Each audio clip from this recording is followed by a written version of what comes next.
हम बात करेंगे, आज की वीडियो में हम बात करने वाले हैं कॉम्बिनेशन ऑफ रेजिस्टेंस। जो हमने पिछले लेक्चर में पढ़ा था उस पर जो न्यूमेरिकल्स हैं वो किस तरीके से बन सकती है। जो कॉम्बिनेशन ऑफ रेजिस्टेंसेस था उस पर किस तरीके न्यूमेरिकल्स या एग्जांपल्स बन सकते हैं जिन्हें हम कैसे सोल्व करेंगे, इस पर हम बात करते हैं। सबसे पहले मैंने एक एग्जांपल लिया है, वो आप देखिए एक बार। The resistance of 1 ohm, 2 ohm and 3 ohm are joined in series and parallel combination. Find out the equivalent resistance of combination.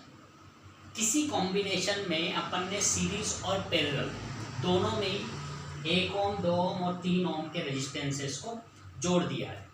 दोनों का न्यूमेरिकल मैं आपको एक साथ ही सोल्व करके बताऊंगा कि दोनों कॉम्बिनेशन का न्यूमेरिकल कैसे साथ में सोल्व होगा।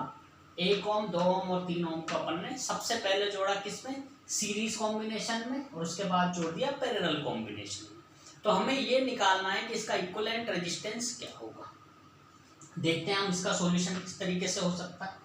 हमें दिया क्या क्या, गिवन R1 मान लिया मैंने, suppose that R1 equal to 1 ohm, R2 equal to 2 ohm and R3 equal to 3 ohm। 1 ohm, 2 ohm and 3 ohm इनको अपन ने कनेक्ट किया हुआ है सीरीज कॉम्बिनेशन में। अब सीरीज कॉम्बिनेशन में कनेक्ट करने के लिए आप देखिए डायग्राम में मैंने एक पॉइंट लिया है, पॉइंट ए और पॉइंट बी। दोनों पॉइंट्स के बीच में 1 ohm, 2 ohm और 3 ohm, तीनों रेजिस्टेंसेस को मैंने किस में जोड़ दिया, सीरीज कॉम्बिनेशन में। जब ये सीरीज कॉम्बिनेशन में जुड़े हुए हैं तो इनका जो फॉर्मूला होता है आर इक्विवेलेंट निकालने का, वो आर इक्विवेलेंट बराबर R1 plus R2 plus R3 होता है। तो R1 बराबर 1, R2 बराबर 2 और R3 बराबर 3। तो R इक्विवेलेंट हो जाएगा 1 प्लस 2 प्लस 3 बराबर 6 ohm। तो R इक्विवेलेंट कितना आ जाएगा आपका सीरीज कॉम्बिनेशन के अंदर, R इक्विवेलेंट बराबर 6 ohm। ये हुआ आपका सीरीज कॉम्बिनेशन में। सेम एज इसी को हम करते हैं किसमें, पैरेलल कॉम्बिनेशन में। पैरेलल कॉम्बिनेशन में भी मैंने क्या किया हुआ है, पैरेलल कॉम्बिनेशन में मैंने 1 ohm, 2 ohm और 3 ohm को क्या किया, पैरेलल में जोड़ दिया तीनों रेजिस्टेंसेस को। और दोनों पॉइंट में, पॉइंट ए और पॉइंट बी, और इन दोनों पॉइंट्स के बीच में 1 ohm, 2 ohm और 3 ohm को किसमें जोड़ा हुआ है, पैरेलल कॉम्बिनेशन में जोड़ा हुआ है। तो हम जानते हैं, हम क्या जानते हैं, 1 upon R equivalent equal to 1 upon R1 plus 1 upon R2 plus 1 upon R3। तो 1 अपॉन R इक्वलेंट बराबर R1 की जगह आप क्या पुट कर देंगे 1, R2 की जगह क्या पुट कर देंगे 2 और R3 की जगह 3 पुट कर देंगे। तो 1 upon 1 plus 1 upon 2 plus 1 upon 3, 1 upon 1 plus 1 upon 2 plus 1 upon 3। इस पूरे सम का हम क्या करेंगे, एलसीएम ले लेंगे। अब एलसीएम लेंगे तो क्या होगा इसका एलसीएम, 1, 2 और 3 का एलसीएम आप लोग जानते हैं कितना होता है, 6 होता है। तो अपन ने क्या लिख लिया, यहाँ पे 6 लिख लिया। जैसे ही आप क्या करोगे, 1 को डिवाइड करोगे 6 के साथ तो 6 टाइम डिवाइड होगा वो, और 6 को आप 1 से मल्टीप्लाई करोगे तो होगा कितना, 6। तो यहाँ पे आ जाएगा 6। इस तरीके से 2 को आप डिवाइड करोगे किसमें, 6 में, 3 टाइम डिवाइड होगा। 3 टाइम डिवाइड होने के बाद उसको आप 1 से मल्टीप्लाई करोगे तो कितना हो जाएगा, 3 हो जाएगा। सेम है, जैसे ही आप क्या करेंगे, 3 को डिवाइड करेंगे 6 में तो 2 टाइम जाएगा, और 2 टाइम डिवाइड होने के बाद 2 को आप 1 से मल्टीप्लाई करेंगे तो यहाँ पे कितना आ जाएगा 2। तो 6 प्लस 3 प्लस 2 इक्वल टू 11, 11/6। तो 1 अपॉन R इक्वलेंट बराबर 11/6। और हमें निकालना क्या है, R इक्वलेंट निकालना है। तो हम क्या करेंगे, इसको, इस सम को रेसिप्रोकल कर देंगे। रेसिप्रोकल कर देते हैं क्या हो जाएगा, R इक्वलेंट बराबर 6 अपॉन 11 ohm। तो इसका मीनिंग ये है कि जब भी हम सीरीज कॉम्बिनेशन में रेजिस्टेंसेस को जोड़ते हैं तो वो क्या होता है, सारे रेजिस्टेंसेस आपस में क्या हो जाते हैं, ऐड हो जाते हैं।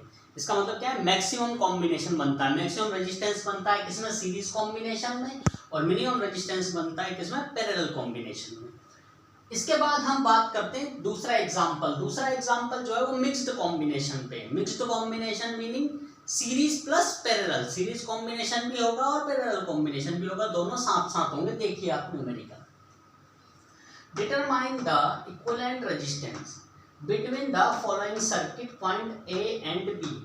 पॉइंट ए और बी जो आपको दिया गया है, इस पॉइंट के बीच में हमें क्या करना है, इक्विवेलेंट रेजिस्टेंस निकालना है। लेकिन यहाँ पे अगर अपन चाहें तो इसको एक तरीका और है, यहाँ पे आप ए एंड सी भी कर सकते हो इस तरीके से, ए एंड सी। सर्किट में आप देखेंगे थ्री रेजिस्टेंस से जुड़े हुए हैं, किसमें, ट्राइंगल की शेप में जुड़े हुए हैं, ट्राइंगल की शेप में ए टू बी, बी टू सी। तो ए से सी के बीच में 2 ओम का रेजिस्टेंस, ए से बी के बीच में 2 ओम का रेजिस्टेंस और बी से सी के बीच में 2 ओम का रेजिस्टेंस। तो ये तीनों रेजिस्टेंसेस आपस में कंबाइंड है। इस सर्किट के अंदर आपको सीरीज और पैरेलल दोनों कॉम्बिनेशन दिखाई दे रहे हैं। देखना कैसे, हम क्या जानते हैं, हम जानते हैं कि पैरेलल कॉम्बिनेशन में करंट का डिवाइडेशन होता है। सपोज कीजिए अगर हम पॉइंट ए से करंट को क्या करते हैं, आगे की तरफ फ्लो करते हैं पॉइंट ए से, तो पॉइंट ए से जब वो फ्लो होगा तो करंट का डिवाइडेशन अपन यहाँ मान लेते हैं कि I1 यहाँ पे जा रही है और यहाँ पे कौन सी जा रही है, I2 जा रही है।